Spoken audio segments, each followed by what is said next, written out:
Bonsoir à tous, il est 22 heures. Merci à vous de nous rejoindre pour cette nouvelle édition. Voici les titres qui vous seront développés.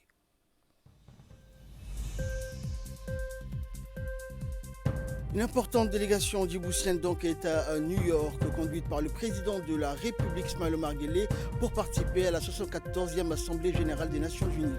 Et la République démocratique du Congo veut introduire un second vaccin pour lutter contre le virus Ebola. Bonsoir à tous. Le président de la République, Ismaël Omar Guelleh, a adressé aujourd'hui un message de félicitations au roi du Royaume d'Arabie Saoudite et gardien des deux lieux saints, Sa Majesté Salman bin Abdelaziz Al Saoud, dont le pays célèbre l'anniversaire de sa fête nationale. Dans son message, le numéro 1 djiboutien s'est réjoui de la qualité des relations d'amitié et de coopération entre les deux pays et les deux peuples frères. Djibouti et le Royaume frère saoudien entretiennent des relations privilégiées dans la quasi-totalité des secteurs d'activité, a écrit le président Guelleh, qui s'est félicité également de la convergence de vues caractérisant les deux pays en matière d'approche et de gestion de nombreuses problématiques régionales, continentales et même internationales. Soyez sûr, Majesté, que vous trouverez toujours auprès du gouvernement et du peuple de Djibouti tout le concours nécessaire au raffermissement des relations excellentes entre nos deux nations, a également noté le président Ismaël Omar Guelleh.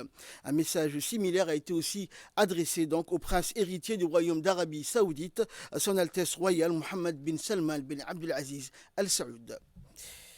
Le président de la République, Ismaël Omar Guelleh, qui a quitté Djibouti, est attendu donc cet après-midi à New York vers 16 heures heure de New York, après avoir effectué une courte escale à Paris. Le président de la République va participer donc à la 74e Assemblée générale des Nations Unies, une session qui revêt une grande importance pour Djibouti, qui est candidate au poste de membre non permanent du Conseil de sécurité des Nations Unies pour la période 2021-2022. Et justement, donc, la 74e session de l'Assemblée générale des Nations unies s'est ouverte donc mardi au siège de l'ONU à New York. Le président de la 74e session de l'Assemblée générale, Tirhani Mohamed Bandeh, a déclaré ouverte donc la session 2019-2020 de l'organe le plus représentatif des Nations unies. Lors de la séance d'ouverture, M. Mohamed Bandeh a appelé à des efforts en lien avec le thème du débat général de cette année, dynamiser les efforts multilatéraux pour l'éradication de la pauvreté, l'éducation de qualité, l'action contre le changement climatique ainsi que l'inclusion. Un total de 143 chefs d'État et de gouvernement se sont inscrits donc pour intervenir lors de la semaine de haut niveau de l'Assemblée générale de l'ONU de cette année qui commence le 24 septembre. La 74e session de l'Assemblée générale comprendra également d'autres événements de haut niveau, notamment le sommet Action Climat et une réunion de haut niveau sur la couverture santé universelle. Et au cours d'un entretien, Mohamed Saïd Doualé, ambassadeur de Djibouti aux États-Unis et représentant permanent de Djibouti auprès de l'ONU, a fait un tour d'horizon donc sur les principaux thèmes de cette 74e session de l'Assemblée générale des Nations unies à laquelle prendra part le président de la République, Ismaël Omar Guelleh. On écoute le diplomate djiboutien. Les événements principaux qui sont à l'ordre du jour de cette assemblée sont il y aura le sommet sur le climat. Comme vous le savez, le changement climatique est une question urgente. Les récentes tragédies qu'a connues les Bahamas, par exemple, sont une illustration parfaite de la gravité de la situation du changement climatique dans le monde. Les données scientifiques sont là. Et pourtant, il semble que dans l'action collective, il y ait des hésitations, ou en tout cas des efforts qui ne sont pas au niveau de la réalité de la menace. Donc, le président participera au sommet sur le climat, qui est prévu le 23 septembre. Il participera aussi au débat de haut niveau à l'Assemblée générale. Elle va également rencontrer un certain nombre de ses pairs pour des rencontres bilatérales. Il participera également à un événement organisé par le président Trump sur la liberté de religion. Comme vous le voyez, donc c'est un programme chargé. Cette session de l'Assemblée générale a ceci de particulièrement important pour nous Djibouti, pays africain, c'est que l'Assemblée générale est présidée cette fois-ci par un président africain, le professeur Tidjani, qui est un ami de Djibouti, un ami personnel à moi, et quelqu'un qui nous en sommes convaincus, donner le sentiment d'urgence dont le monde a besoin pour combattre avec une énergie renouvelée la pauvreté dans le monde, les inégalités et promouvoir l'inclusion. Voilà à peu près les questions principales, bien sûr. Oui, il y aura, il faut le souligner aussi, deux événements importants. Un sur la couverture universelle, couverture maladie universelle. C'est une question centrale pour le bien-être de nos populations. Et un état des lieux sur là où nous sommes sur la mise en œuvre de l'agenda 2030. Et dans le dossier de cette édition, nous allons revenir sur la candidature de la République de Djibouti au poste de membre non permanent au Conseil de sécurité des Nations Unies pour la période 2021-2022. Regardez, c'est un document de la rédaction. Mercredi 21 août 2019, l'Union africaine valide la candidature du Kenya au poste de membre non permanent du Conseil de sécurité des Nations Unies pour la période 2021-2022. S'estimant lésé par cette décision, le gouvernement djiboutien réagit par le biais d'un communiqué officiel insistant notamment sur l'attachement de la République de Djibouti à sa candidature à ces postes. Pour Djibouti, cette candidature est à la fois légitime, mais s'oppose et dénonce aussi la méthode utilisée par les comités des représentants permanents de l'Union africaine, considérée comme peu transparent, contraire à la pratique traditionnelle et du respect des principes des rotations qui ont prévalu toutes ces années. C'est pourquoi, depuis cette décision, Djibouti a décidé de présenter sa candidature à l'ensemble des États membres des Nations Unies lors des élections qui auront lieu à l'Assemblée générale à New York en juin 2020. C'est alors le début d'une grande opération diplomatique. Déjà, Djibouti a obtenu le soutien de la Ligue arabe, de la francophonie et de l'Organisation pour la coopération islamique, dont le poids reste très important au sein de l'ONU. Pour élargir ses soutiens, le ministre des Affaires étrangères et de la coopération internationale, Mahmoud Ali Youssouf, multiplie les consultations et réunions, notamment avec le corps diplomatique accrédité à Djibouti. Une rencontre qui a permis au chef de la diplomatie djiboutienne d'expliquer aux ambassadeurs présents à cette réunion en quoi la candidature de Djibouti est légitime et par conséquent leur appui reste important. Si nous avons décidé de poursuivre notre quête de ce siège non permanent au Conseil de sécurité des Nations Unies pour la période 2021-2022. C'est parce que toutes les raisons évoquées nous indiquent que le moment est venu pour Djibouti de prendre cette responsabilité de participation à l'effort global et collectif de paix à travers le monde. C'est aussi parce que nous croyons fermement un principe d'égalité et d'équité entre les États membres des Nations Unies, à servir au Conseil de sécurité et à plus forte raison les pays africains, qui ne disposent que de 3 sièges sur 15 dans l'organe onusien. Djibouti estime donc, mesdames et messieurs, être dans son bon droit et sollicite le soutien de vos pays à sa candidature. Ici à New York, le personnel de la mission permanente de Djibouti auprès des Nations Unies est à pied d'œuvre. En plus d'être mobilisé pour l'Assemblée générale des Nations Unies à laquelle prendra part le président de la République, la mission permanente est également en pleine campagne pour aider le pays à augmenter ses chances d'être élu en juin 2020, comme nous l'explique Mohamed Ziad Douali, l'ambassadeur de Djibouti aux États-Unis et représentant permanent auprès de l'ONU. Beaucoup de pays qui appartiennent à plusieurs régions du monde, parce qu'ils sont convaincus que Djibouti a une contribution à faire, ont déjà par écrit signifié. Et je parle déjà d'il y a 2 ans. Et chaque semaine, il n'y a pas une semaine qui se soit passée sans qu'un nouveau pays n'exprime par écrit l'intention de soutenir Djibouti dans sa quête. La coutume ici veut que nous échangions des voix aussi. C'est-à-dire qu'un pays est intéressé par une commission ou un organe des Nations Unies. Nous, dans le cadre de la campagne, nous disons, ben voilà, ce que nous voudrions.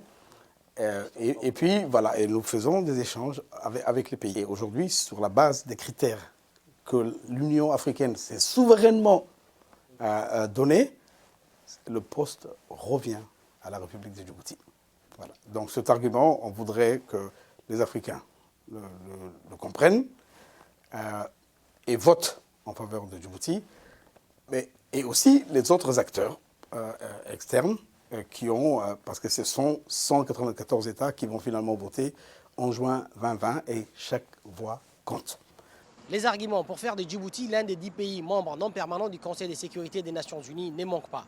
Le plus important étant donc son engagement de toujours et sa contribution à la paix dans la région, ce qui ne joue pas en faveur de l'autre candidat. La ferveur nationale autour de cette candidature est aujourd'hui inébranlable. Chacun, à son niveau et à sa façon, contribue à renforcer ses sentiments, comme c'est le cas de ce timbre imprimé par la Poste de Djibouti. Également dans l'actualité, le ministre de la Défense chargé des relations avec le Parlement, Hassan Omar Mohamed, a reçu aujourd'hui la visite de travail d'une délégation de l'Union européenne conduite par le nouvel ambassadeur de l'Union européenne à Djibouti, Aden Ouara, accompagné du vice-amiral, commandant sortant de l'opération EUNAVFOR Atalante et du général-major, nouveau commandant de l'opération EUNAVFOR Atalante. Au menu des discussions, les voies et les moyens de promouvoir et développer davantage des relations d'amitié et de coopération entre Djibouti et l'Union européenne et l'état d'avancement des principaux dossiers autour desquels les deux parties entretiennent une collaboration fructueuse. En effet, Djibouti et l'Union européenne poursuivent une importante coopération en matière de défense, notamment la sécurité maritime. Et à l'issue de la rencontre, le ministre et la délégation se sont réjouis des liens privilégiés unissant Djibouti et l'Union européenne.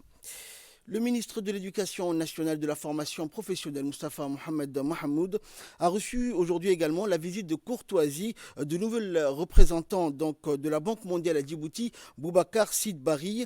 Et l'entrevue a été l'occasion pour le ministre de faire une large présentation des projets d'amélioration des enseignements et apprentissages ainsi que le projet transformateur de l'école djiboutienne. L'occasion pour lui de revenir également sur la politique du ministère de l'Éducation nationale qui met l'accent sur la valorisation du capital humain, la seule richesse dont dispose le pays. Le ministre a insisté sur l'enseignement technique et la formation professionnelle qui fait l'objet de toute une stratégie qui a été élaborée et qui est en train d'être mise en œuvre avec l'appui des partenaires techniques et financiers.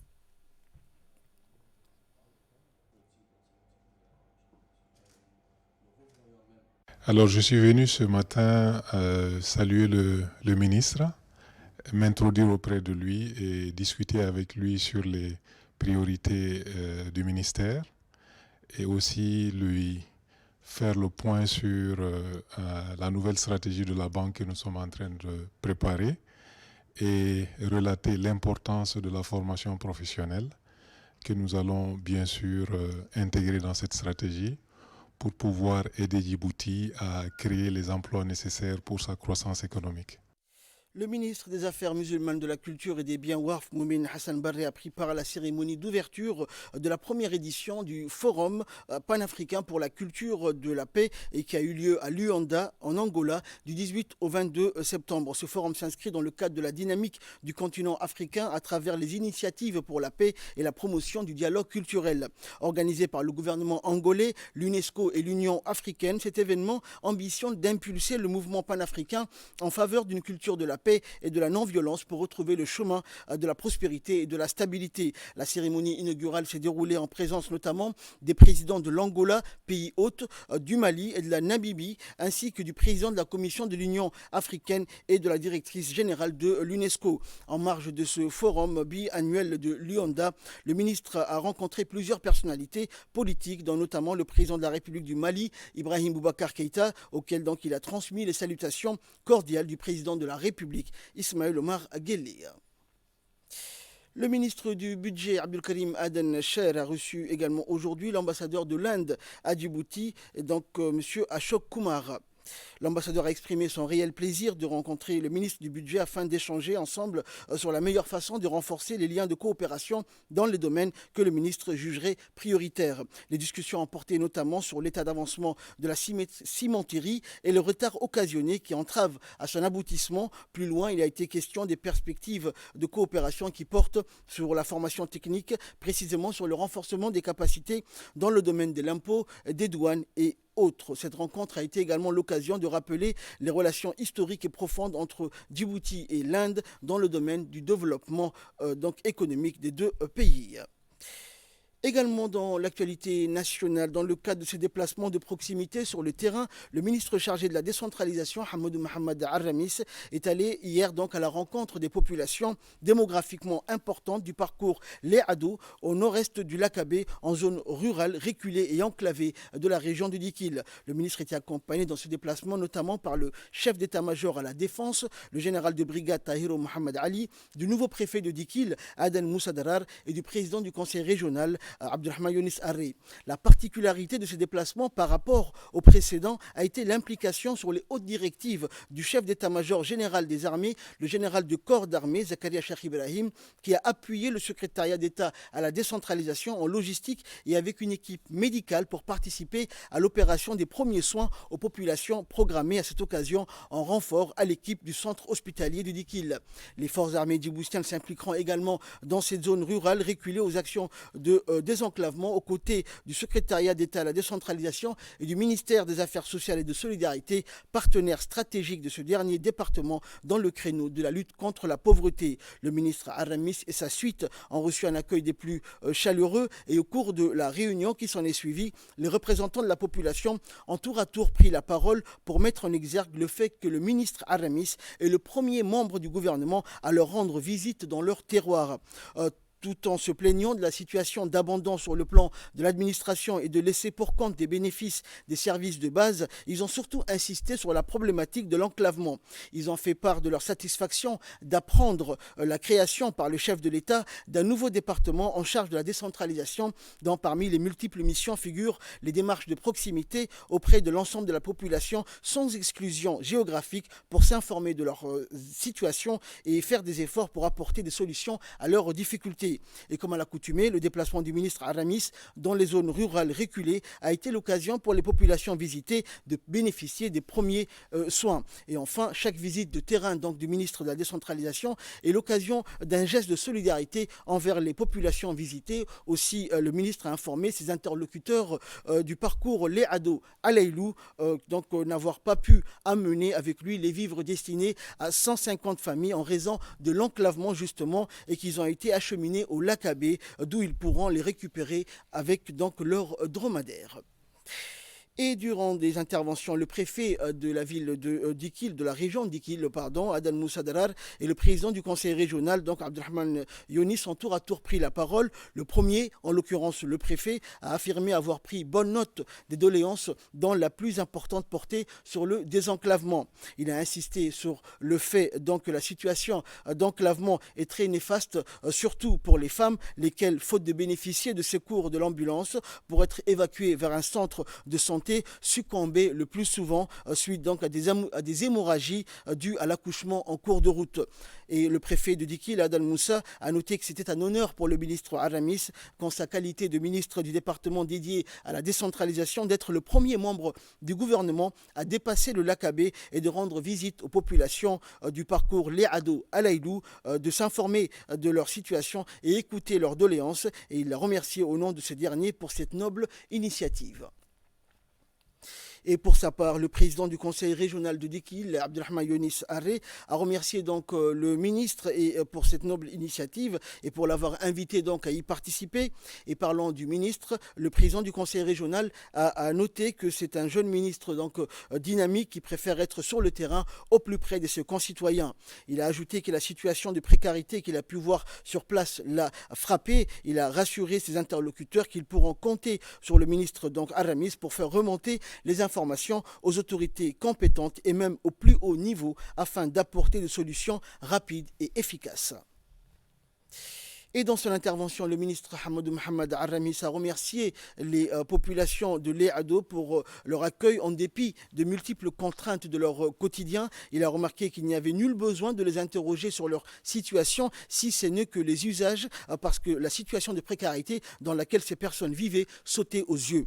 Le ministre Aramis a rappelé à ses interlocuteurs que le chef de l'État, Ismaël Omar Guelleh, est très soucieux de l'amélioration des conditions de vie de ses compatriotes, où qu'ils soient, surtout ceux des zones rurales rurales. Il a précisé que c'est pour cette raison qu'il a créé dans son gouvernement un département dédié à la décentralisation et qu'à sa nomination à la tête de ce département, il lui a enjoint d'être à l'écoute de ces derniers pour s'informer de leur situation et de répondre à leurs doléances en temps réel. En réponse donc aux représentants des populations du parcours Léado Alailou, le ministre a remarqué que la priorité numéro 1 est l'action de désenclavement à entreprendre le plus rapidement possible. Il leur a demandé de s'y préparer et donc y prendre part en mobilisant une main-d'œuvre et que de son côté, il va faire en sorte que les matériels de travail et tous les appuis nécessaires pour concrétiser ces actions de désenclavement seront disponibles. Le ministre a remercié le chef d'état-major général des armées, le général de corps d'armée Zakaria Cheikh Ibrahim, pour le soutien logistique et la mobilisation d'une équipe médicale, mais également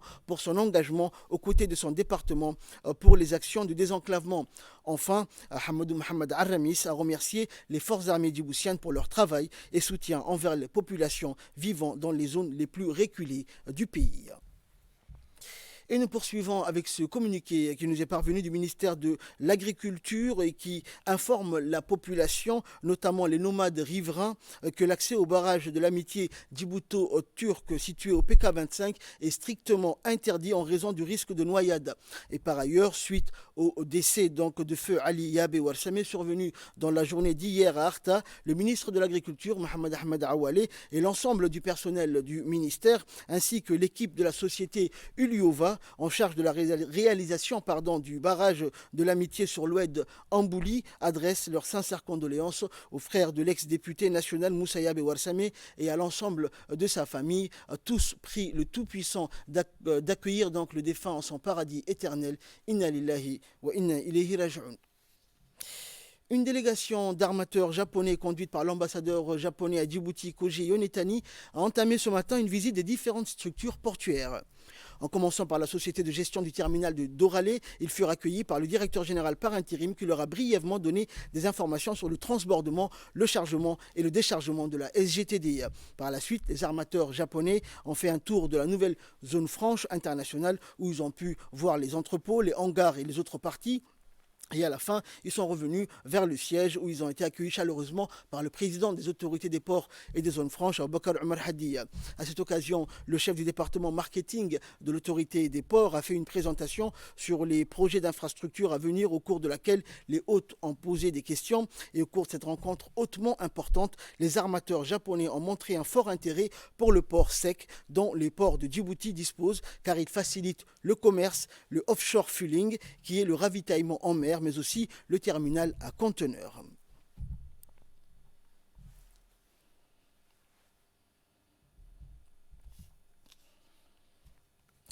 Et santé pour clore l'actualité nationale. Dans le cadre de sa nouvelle campagne de pulvérisation intradomiciliaire, le ministère de la Santé a débuté hier une vaste opération de pulvérisation intradomiciliaire qui a débuté à Nguela FNP où une dizaine de brigades de pulvérisation étaient à pied d'œuvre pour une campagne porte-à-porte. La campagne se concentre dans un premier temps sur les principales zones à risque paludique en vue d'endiguer la prolifération des mouches et des moustiques qui sont vecteurs de la transmission du paludisme.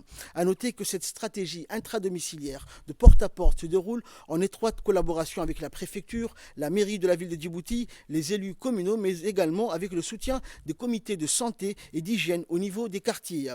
Les habitants des quartiers concernés ont accueilli avec enthousiasme les agents de santé en facilitant l'accès à leur domicile et en respectant toutes les consignes préventives qui ont été largement diffusées au préalable. Enfin, ces importantes actions de prévention sont menées par le ministère de la Santé et s'inscrivent dans le cadre de la lutte antivectorielle et contribuent à apporter des solutions idoines et appropriées pour réduire les incidences néfastes sur la santé de la population.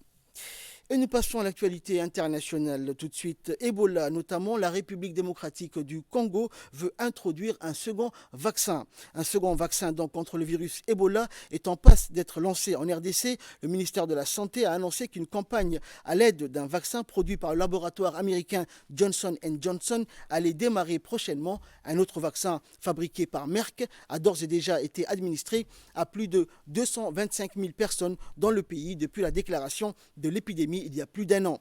C'est la 10e épidémie d'Ebola que connaît la République démocratique du Congo depuis les années 70. Plus de 2100 personnes en sont mortes. La lutte contre la maladie est d'autant plus difficile que l'épicentre se trouve au Nord Kivu, une province à la situation sécuritaire très instable. Et enfin, nous allons parler climat. Les jeunes revendiquent une place à la table des décideurs. Ils ne se contenteront pas de manifester dans la rue. Les jeunes activistes de la cause climatique revendiquent leur place à la table des décideurs. Ce message, quelques 500 participants l'ont porté aux Nations Unies lors d'un sommet auquel les avait conviés le secrétaire général Antonio Guterres, parmi eux l'icône de la lutte contre le réchauffement. Et comme la jeune suédoise, les manifestations et des manifestants avaient défilé dans quelques 160 pays pour interpeller les dirigeants sur l'urgence climatique. Et lundi, ce sont les représentants des États qui se retrouveront au siège des Nations Unies à New York pour un sommet consacré à la mise en œuvre de l'accord de Paris sur le climat. Et si le sommet de samedi est resté très policé, des participants ont dénoncé la tendance au greenwashing des entreprises, reprochant notamment à Microsoft ses partenariats avec des entreprises pétrolières. C'est ainsi que prend fin cette édition. Merci pour votre très aimable attention et excellente suite de programme sur Télé Djibouti.